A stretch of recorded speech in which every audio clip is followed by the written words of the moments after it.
Bonjour. J'ai été absente un peu plus longtemps que prévu parce que j'ai été malade.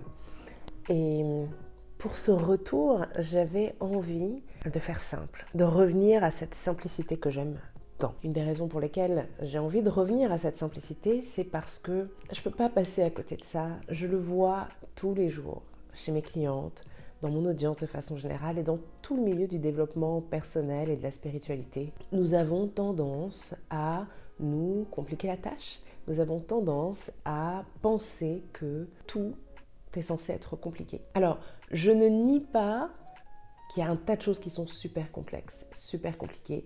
La vie n'est pas un long fleuve tranquille, la vie n'est pas si simple que ça. Il y a des tas de choses sur lesquelles on doit arriver à surfer, à naviguer, et c'est pas évident. Mais justement, c'est une raison de plus pour que nous, on ne soit pas en train de mettre des bâtons dans les roues en compliquant, en intellectualisant beaucoup trop des choses qui sont en réalité hyper simples. Et une des choses super simples qu'on a tendance à compliquer, c'est une question qui m'a été posée il y a quelques semaines déjà, et ça fait un moment qu'elle est dans un coin de ma tête et que je voulais y répondre en vidéo. C'est la question de la mission de vie. C'est la question de quelle est ma mission de vie, comment je découvre quelle est ma mission de vie et qu'est-ce que je fais si je ne sais pas encore quelle est ma mission de vie. Il y a une espèce d'injonction à trouver sa mission de vie qui est vraiment problématique pour moi. Il y a associé à cette injonction à trouver sa mission de vie, entre guillemets, il y a aussi cette idée selon laquelle c'est pas facile du tout de trouver quelle est sa mission de vie. Je vais vous dire une bonne chose, vous n'avez pas 36 missions de vie.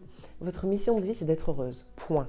On peut même étendre en disant que votre mission de vie, c'est d'être heureuse et de faire du bien autour de vous. Point. Ça n'a pas besoin d'être beaucoup plus compliqué. Si vous ne savez pas quelle est votre mission de vie, dites-vous bien que c'est ça. C'est aussi simple que ça, votre mission de vie. Être heureuse et propager de bonnes ondes et faire des bonnes choses. Être un bon être humain.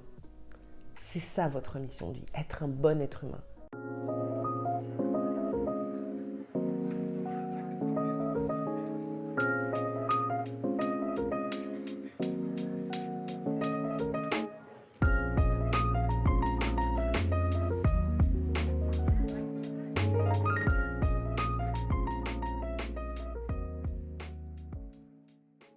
Et de toute façon, pour être un bon être humain, il faut être bien dans ses baskets et il faut être bien heureuse. Et bien évidemment, ce qui va vous rendre heureuse, ça va être différent de ce qui va me rendre heureuse moi. Il y a plusieurs chemins, plusieurs possibilités qui s'offrent à vous. Et c'est ça que vous avez besoin de découvrir. Ce n'est pas votre mission de vie, c'est qu'est-ce qui fait que vous pouvez remplir votre mission.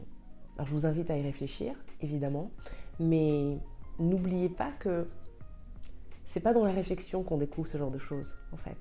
Oui, c'est bien de déblayer le terrain en prenant le temps de réfléchir, en se posant, en écrivant dans son journal. C'est des outils que j'utilise avec mes clientes, que j'utilise moi-même et c'est très important. La parole est importante aussi, l'échange est important pour mieux découvrir ce genre de choses. Mais par-dessus tout, c'est l'action, pas forcément des grosses actions. Des petites actions régulières sont suffisantes. L'action régulière, essayez, testez, voir ce qui marche pour soi. C'est en faisant qu'on découvre. C'est la meilleure solution. Vous avez besoin d'arrêter d'être exclusivement dans votre tête et vous avez besoin de faire des choses. Pas juste rester là comme ça à vous demander c'est quoi votre mission de vie, mais essayez des choses. Vous posez des bonnes questions, des vraies bonnes questions qui vont vous orienter vers ce que vous désirez vraiment pour votre vie et ce qui vous rend heureuse véritablement. C'est aussi simple que ça. Arrêtez d'over-intellectualiser. Arrêtez de compliquer la tâche. La vie est assez difficile comme ça et assez compliquée comme ça pour un tas de raisons qui ne dépendent pas de votre pouvoir. Là, vous avez le pouvoir là-dessus. Profitez-en à fond.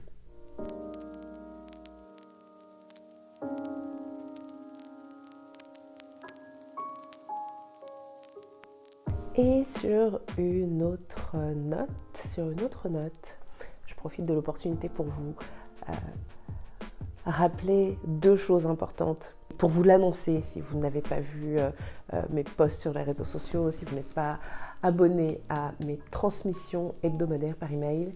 La première, c'est que le Cercle s'est lancé édition 2018, ouvre ses portes le 20 mars, premier jour du printemps.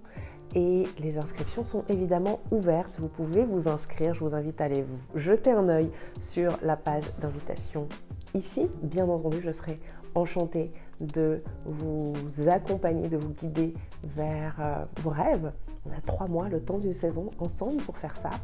Donc ça, c'est super cool. Et deuxième chose, j'ai également créé une initiation 100% gratuite, 100% en ligne, 100% délivrée dans votre boîte mail qui s'appelle Naturellement Puissante et évidemment réservée aux femmes qui sont prêtes à incarner leur mission, à manifester leur vision et à libérer leur puissance. C'est une offre 100% gratuite qui me tient particulièrement à cœur. Si vous avez envie de vous reconnecter à votre intuition, si vous avez envie de reprendre le pouvoir sur votre vie, sur votre énergie, sur votre temps, de vous reconnecter à votre essence, de libérer votre puissance, allez sur le lien qui est ici, inscrivez-vous et je serai enchantée de vous guider sur ce cheminement. Ça dure une petite quinzaine de jours et c'est chouette.